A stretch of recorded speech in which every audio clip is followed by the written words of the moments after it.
Au cours de certaines périodes précieuses, votre cœur n'a-t-il pas tressailli de joie sous l'influence du Saint-Esprit? Quand vous jetez un regard en arrière sur les chapitres de votre vie, n'y trouvez-vous pas des pages agréables, lumineuses?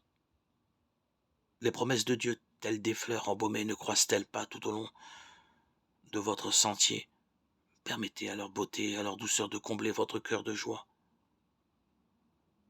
Dans le jardin de Dieu, les églantiers et les ronces ne peuvent que vous blesser et vous attrister.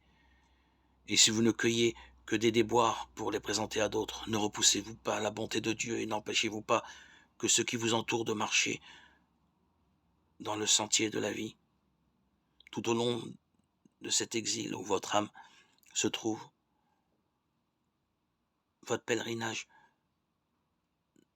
doit être empli de joie et votre regard toujours porté vers le Seigneur et votre espérance.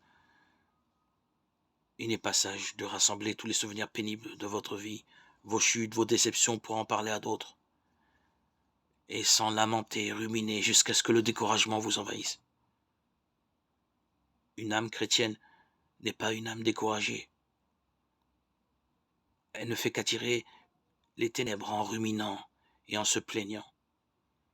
Elle repousse la lumière que le Christ veut leur apporter. Ainsi, il projette une ombre sur le sentier lumineux où il se trouve et obscurcissent l'image de Dieu, le reflet et la ressemblance que Dieu veut leur attribuer. Remercions Dieu dans les tableaux riants qu'il étale sous nos yeux. Recueillons, afin de pouvoir les contempler, toujours les précieuses assurances de son amour.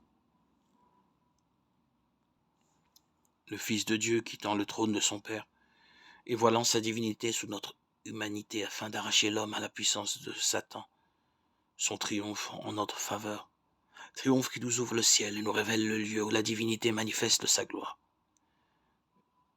L'humanité déchue, retirée de l'abîme dans lequel le péché l'avait plongée et réintégrée dans la communion du Dieu infini. Le croyant, sortant par la foi au Rédempteur, victorieux de l'épreuve, revêtu de la justice de Jésus-Christ et élevé jusqu'à son trône. Voilà les tableaux sur lesquels le Seigneur veut que nous arrêtions nos regards.